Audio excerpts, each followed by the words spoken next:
কুল্লু নাফসিন যায়কাতুল মাউত। প্রত্যেক প্রাণীকেই মৃত্যুর স্বাদ গ্রহণ করতে হবে। মৃত্যু থেকে আমরা সবসময় বাঁচতে চাই, অথচ মৃত্যু আমাদের বাঁচতে দেয় না। এই কবরস্থানে আপনার মতো অনেক টাকাওয়ালা রয়েছে, সেই টাকা থেকে একটা টাকাও কি নিতে পারছে?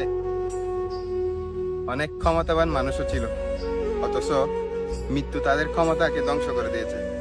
দুনিয়াতে আপনার ক্ষমতাবান নামটাও একদিন লাশে পরিণত হবে।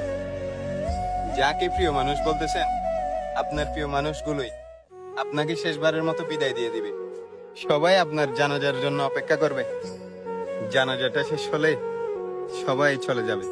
আপনার পরিবারের মানুষগুলোই আপনাকে কবরে নিয়ে যাবে।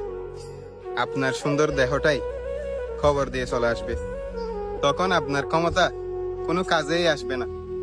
তাই হিংসা বাদ দিয়ে আমরা কবরের প্রস্তুতি গ্রহণ করি, কারণ কবর তোমার ঈমান আর আমলকেই গ্রহণ করবে।